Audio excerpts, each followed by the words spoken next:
Hello student, welcome to my channel. I am Sheetal Sharma.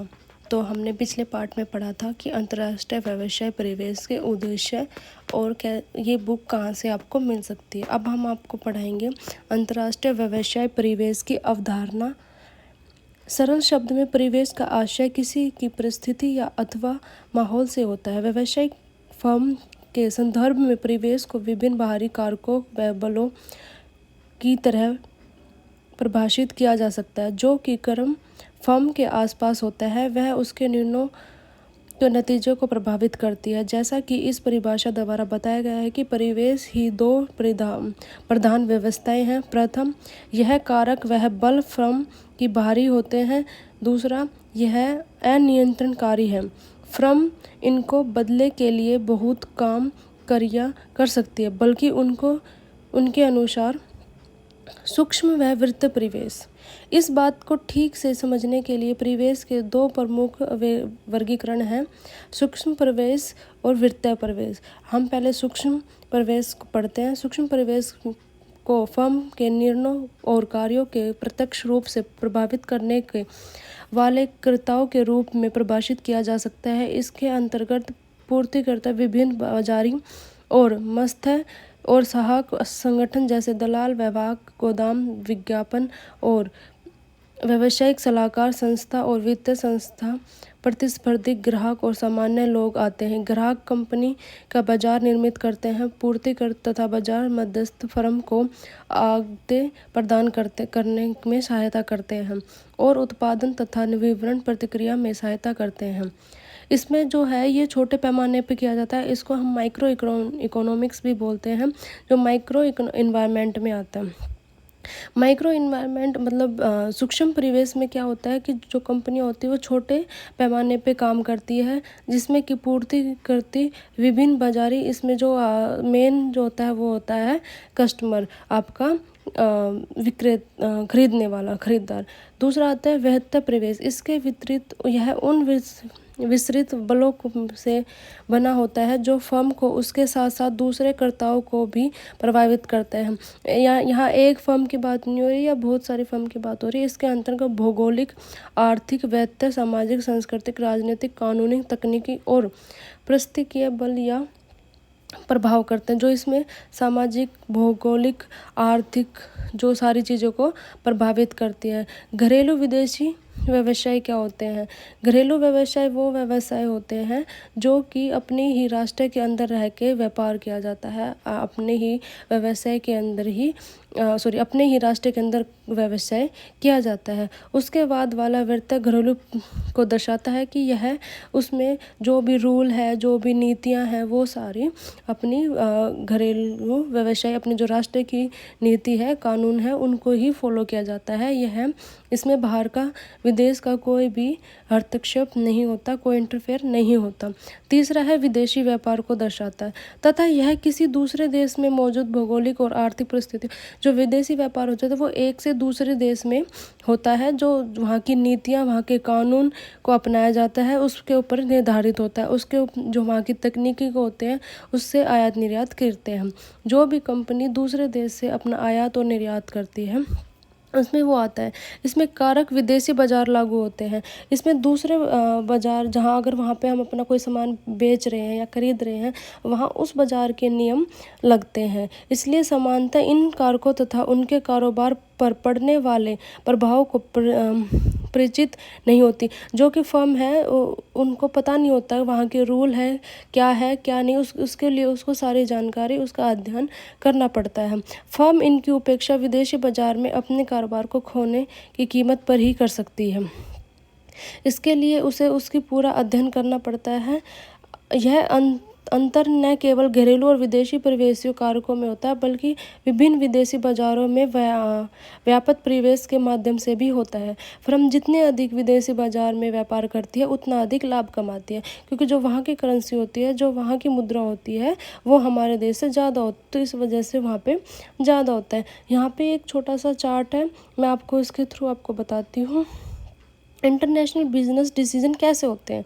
ठीक है, इसमें प्रोडक्शन भी शामिल है, फाइनेंस शामिल है, रिसोर्सेज शामिल है, मार्केटिंग शामिल है। इसके जो चारों तरफ होता है, डोमेस्टिक इन्वायरमेंट होता है, political and legal, financial environment के बाहर आते हैं, economic and financial environment, social environment और political environment, legal environment, ecological environment और फॉरेन इन्वायरमेंट। फिर इसके ऊपर आता है इंटरनेशनल इकोनॉमिक, ग्लोब के ऊपर क्या होता है, resources economics group and agreement, और है international trade organisation and agreements. इससे थोड़ा सा डेफिनेशन किया गया है कि हमारा घरेलू है मीन्स डोमेस्टिक इन्वायरमेंट, और विदेशी international environment and global environment, ये तीनों चीज़ें इसमें डिफाइन की गई है।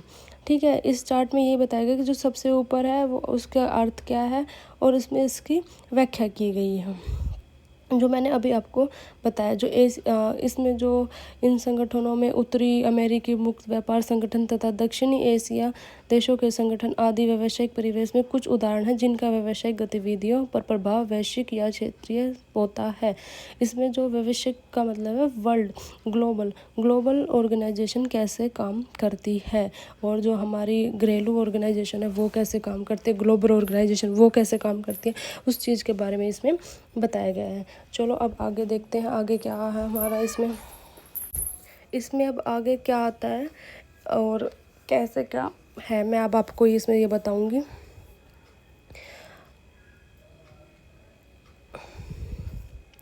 सबसे जो अंतर्राष्ट्रीय व्यवसाय परिवेश प्रासंगिकता, जैसे कि पहले कहा जा चुका है, परिवेश व्यावसायिक गतिविधियों के निर्वाह में एक महत्वपूर्ण भूमिका निभाता है।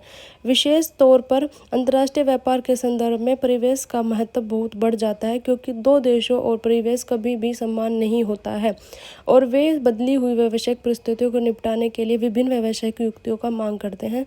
चूँकि परिवेश फर्म की युक्तियों और युक्तियों के निर्णयों पर प्रभाव डालता है, इसलिए फर्म के लिए अत्यंत आवश्यक है कि वह घरेलू, विदेशी और व्यावसायिक परिवेश की गहरी जानकारी ले। इसमें यही बताया गया है कि जो परिवेश है वो सारे देशों का अलग अलग होता है, तो इसलिए जो भी व्यवसाय बाहर इंटरनेशनल लेवल या फिर विदेश में करना चाहते हैं तो उसे इसका अध्ययन करना जरूरी है। जब फर्म एक बार बाजार की संभावना को देखकर किसी देश के लिए कुछ काम करती है तो उसमें उसका सारी जानकारी लेनी पड़ती है।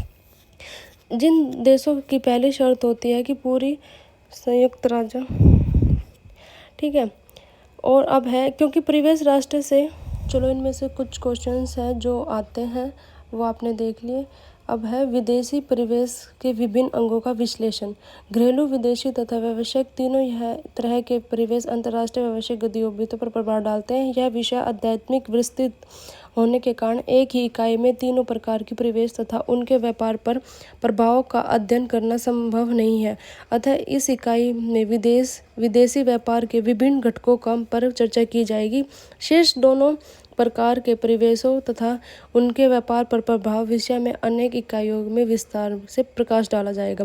विदेशी व्यापार को पिछले ब्लॉक में भौगोलिक, आर्थिक, वित्तीय, सामाजिक, सांस्कृतिक, राजनीतिक, कानूनी परिस्थितियां, बलों या प्रभाव से निर्मित किया बताया जा चुका है। हम प्रत्येक घटक के बारे में अलग अलग चर्चा करेंगे, लेकिन यथार्थ में इन विभिन्न घटकों की मध्यम काफ़ी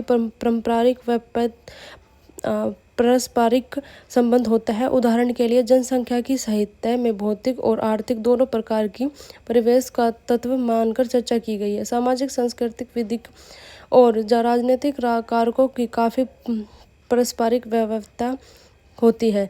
किसी देश की भौगोलिक विशेषताएं का उस देश के आर्थिक और सामाजिक सांस्कृतिक परिवेश पर गहरा प्रभाव पड़ता है।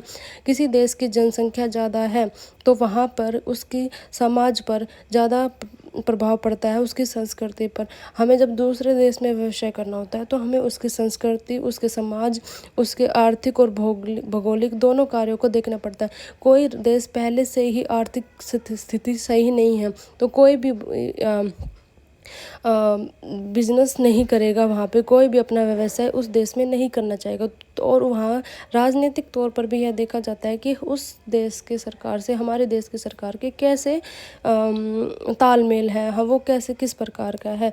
तो आते हैं भौगोलिक परिवेश। भौगोलिक स्थिति विदेशी परिवेश का एक महत्वपूर्ण घटक है। इसका एक तात्पर्य देश है जलवायु। वहाँ की जलवायु कैसा है। कई बार ऐसा होता है बहुत सी जगह पे ज़्यादा ठंड होती है, ज़्यादा गर्मी होते हैं, वहाँ पे आपको उस हिसाब से, अब मान लो आप कोई गर्म क्षेत्र, आप वहाँ पे ठंडे कपड़े बना रहे हो, ठंडे कपड़े बेचना चाह रहे हो, तो वो आपका बिजनेस नहीं चलेगा। तो उस हिसाब से आपको भूगोल के वातावरण के अनुसार ही वहाँ पे बिजनेस करना चाहिए। भौगोलिक परिस्थितियाँ इस बात से को प्रभावित करती है कि संयंत्र कहाँ लगाना है।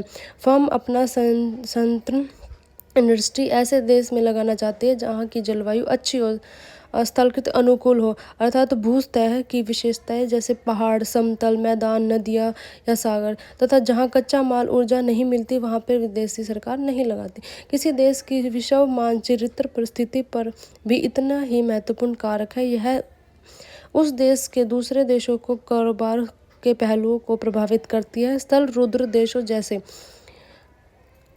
जिम्बाब्वे तक पहुंचाने के तो काफ़ी महंगा पड़ता है। ऊपर से कारोबार की दृष्टि से उन देशों में घुसना भी कठिन है, क्योंकि ऐसे देशों में कारोबार आसपास के देशों से जहां से माल को ले जाना पड़ता है के साथ उनका संबंध टिकता है या नहीं टिकता। अगला है हमारा आर्थिक वह वित्त परिवेश। अब हमारा भौगोलिक परिवेश हो गया। आर्थिक, हमारी इकोनॉमिक कैसी है, हमारा वहाँ का दूसरे देश का फाइनेंस कैसा। अगर वहाँ पे पहले ही आर्थिक स्थिति ठीक नहीं है तो वहाँ पे बिजनेस करना कोई नहीं चाहेगा। तो अब आगे है हमारा आर्थिक। सभी अनियंत्रणीय कारकों में से एक आर्थिक परिवेश संभवतः सबसे महत्वपूर्ण कारक था। आर्थिक परिवेश का विश्लेषण करने से फर्म को पता चल जाता है कि बाजार कितना बड़ा है और उसकी प्रकृति कैसी है। इन प्रश्नों के उत्तर से ही यह तय होता है कि फर्म को किसी निर्धारित विदेशी बाजार में शामिल होना चाहिए या नहीं होना चाहिए। ठीक है। आर्थिक और वित्तीय विश्लेषण करते समय हमें जिन आयामों का ध्यान रखना चाहिए उसके अंतर्गत है उस देश के आर्थिक विकास का स्तर, आय, व्यय, ढांचा, मूलभूत संरचना, ये सारी चीज़ों पर ध्यान देना चाहिए। आर्थिक परिवेश कैसे होता है।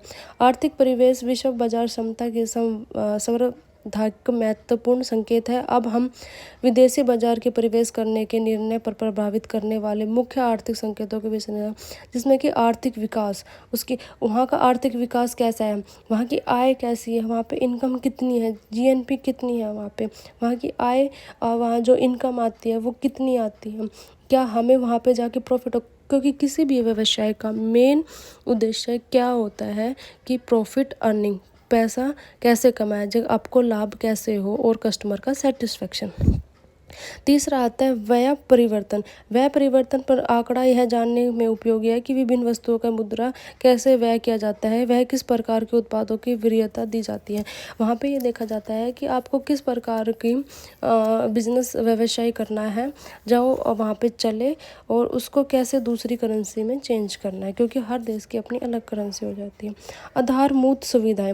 आधारभूत सुविधाएं किसी देश के आर्थिक परिवेश का एक महत्वपूर्ण आयाम है तथा यह देश की आर्थिक विकास में प्रत्यक्ष रूप से जुड़ा होता है। आधारभूत सुविधाएं का तात्पर्य विभिन्न सामाजिक जैसे आवागमन, दूरचर, इन सबसे शामिल होता है। वित्तीय परिवेश हम अगली वीडियो में पढ़ेंगे। आज के लिए इतना ही, और आगे का हम अगले पार्ट में पढ़ेंगे और आपको मैं इसका पूरा संक्षिप्त में वर्णन करूँगी।